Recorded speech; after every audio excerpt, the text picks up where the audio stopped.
Assalamu alaikum class metric. Today I am delivering the lecture of English literature.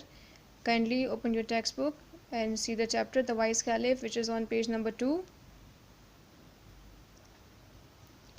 First of all आपको क्या करना है, सबसे पहले इस चैप्टर को रीड आउट करना है, थोरोली रीड आउट करें ताकि कॉन्सेप्ट समझ में आए कि बेसिकली इसमें किस पर्सनैलिटी को डिस्क्राइब किया गया है और उस पर्सनैलिटी के क्या एट्रीब्यूट्स बताए गए हैं.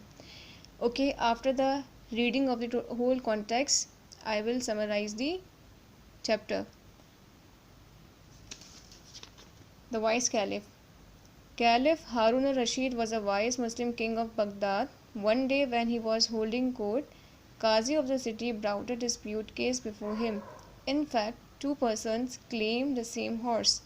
One of them was a beggar, while other was a rich man. Qazi was unable to decide the case, so he brought it before the Caliph for decision. खलीफा हारून रशीद एक मुस्लिम रूलर थे Baghdad के, और एक दिन वो अपने दरबार में होते हैं, दरबार में थे. काजी साहब आते हैं एक डिस्प्यूट लेके, एक झगड़ा लेके. और झगड़ा किन के दरमियान होता है? दो पर्सन्स के दरमियान होता है, जिसमें से एक बैगर होता है, बैगर मीन्स फ़कीर, और दूसरा एक रिच मैन होता है, एक नोबल फैमिली से उसका ताल्लुक़ होता है. काजी उनका जो डिस्प्यूट था उसे सॉर्ट आउट कराने में फ़ेल हो जाता है और वो पूरा डिस्प्यूट दरबार में कैलिफ के सामने ले आता है या पेश कर देता है. Now moving forward, Caliph Harun al-Rashid asked the rich man for presenting facts. The rich man told him that while he was riding to the city on the horse, the lamb fellow made a request to him for lift up to the city gate. When they reached the city gate, the beggar refused to get down and claimed that horse was his. खलीफा हारून रशीद दोनों को chance देते हैं कि वो अपने अपने जो भी फैक्ट्स, जो भी हकीकत है वो बता सके कोर्ट रूम में. अमीर आदमी बोलना शुरू करता है. वो कहता है कि आज सुबह मैं घोड़े पे सवार जा रहा था. ये लैम फेलो मीन्स लंगड़ा आदमी, वो आदमी जिसके पाँव में डिफेक्ट हो, वो चलने में प्रॉब्लम हो, लैम फेलो कहलाएगा. वो रिक्वेस्ट करता है और लिफ्ट मांगता है सिटी गेट तक, तो मैं उसे लिफ्ट देता हूँ. और जब वो सिटी गेट तक पहुँचता है तो वो नीचे उतरने से इनकार कर देता है और क्लेम करता है कि घोड़ा मेरा है. Then the beggar told his story. अब ये हो गया एक स्टेटमेंट, एक पार्टी है उसका स्टेटमेंट हो गया. अब जो दूसरा जो विक्टिम है, दूसरी जो पार्टी है, उसका स्टेटमेंट स्टार्ट होता है. Beggar told his story. He said that as he was riding his horse to the city that morning, the rich man tried to borrow his horse as he was stranger for him, so he could not lend him his horse but gave him ride up to the city gate. On reaching the city gate, rich man refused to get down and claimed that horse was his. Beggar अपनी story बताना शुरू करता है. वो कहता है कि मैं जा रहा था सिटी गेट अपनी सवारी पे. रिच मैन रास्ते में मिलता है उसको.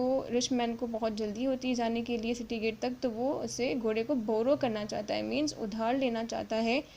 लेकिन जैसा कि बैगर के लिए रिच मैन एक स्ट्रेंजर था, एक अनजान पर्सन था, तो वो उसे अपना घोड़ा लैंड नहीं करता है और क्या करता है, उसे लिफ्ट दे देता है. और जब वो सिटी गेट पे पहुंचते हैं तो रिच मैन नीचे उतरने से इनकार करता है और क्लेम करता है कि ये घोड़ा मेरा है. बेसिकली दोनों जो पार्टीज़ हैं, दोनों विक्टिम्स क्या कर रहे हैं, क्लेम कर रहे हैं कि घोड़ा उन दोनों का है. अब दोनों में से किसका है, ये जो इसका डिसीजन कैलिफ को करना है. Caliph Harun Rashid asked both of them to touch the horse one by one. At first the beggar touched the horse. On his touch it wins, and the horse expresses its pleasure by neighing when the rich man touches it. The caliph gave his decision that horse belonged to rich man. खलीफा हारून रशीद ये हल निकालते हैं. वो कहते हैं कि दोनों one by one इस घोड़े को टच करें. तो जैसे ही, और पहला चांस बैगर को मिलता है. बैगर अपना जैसे ही हाथ टच करता है वाइट ब्यूटीफुल हॉर्स को, तो हॉर्स उसका टच एक्सेप्ट नहीं करता है, मीन्स उसे पसंद नहीं आता है, वो उसके साथ कंफर्टेबल नहीं होता है, विंस करता है. विंस मतलब ये कि झुरझुरा जाता है, उसका टच उसके लिए अननोन हो. और जैसे ही रिच मैन उसे टच करता है तो वो खुशी से, प्लेजर से, मीन्स उछलता है अपने मास्टर के इर्द गिर्द, मतलब एक अच्छा सा एक इन्वायरमेंट में अपने मास्टर को प्लीज़ कर रहा होता है, प्लीज़ करना चाह रहा होता है बेसिकली. तो घोड़े के इस रिएक्शन से खलीफा हारून रशीद ये डिसीजन लेते हैं कि ये जो घोड़ा है बेसिकली ये रिच मैन से बिलोंग करता है और रिच मैन इसका रियल मास्टर है। बेसिकली ये समरी थी इस चैप्टर की। अब आपको क्या करना है मूविंग फॉरवर्ड, अपने स्कूल के फेयर रजिस्टर्स निकालें, टाइटल पेज बनाएं, द वाइज कैलिफ। अब आपको क्या करना है, इन क्वेश्चंस को आंसर करना है। Answer the following questions.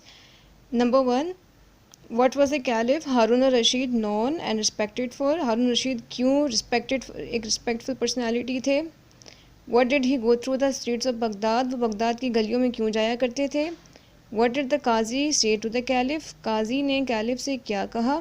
What was the dispute between the rich man and beggar? Basically dispute था क्या रिच मैन और बेगर के between. What did the rich man tell the caliph? Rich man ने caliph से क्या कहा। What did the beggar tell the caliph? Beggar ने caliph से क्या कहा। What did the beggar refuse to get down the horse? Beggar ने घोड़े से उतरने से क्यों रिफ्यूज़ किया, क्यों इनकार किया। What did the horse do when the beggar touched it? घोड़े ने कैसा रिएक्शन दिया, कैसा फील किया जब उसे बेगर ने टच किया। And what did the horse do when the rich man touched it? जब हॉर्स को रिच मैन ने टच किया तो उसने कैसा रिएक्शन दिया। Last but not the least, what did the caliph से टू द बेगर? कैलिफ ने बेगर से क्या कहा।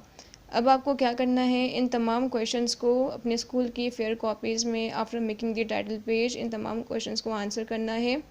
और ये काम आपका स्कूल खुलने के बाद, लॉकडाउन के बाद डेफिनेटली स्कूल की फेयर कॉपीज़ में चेक होगा। तब तक के लिए take care, best of luck, अल्लाह हाफिज़।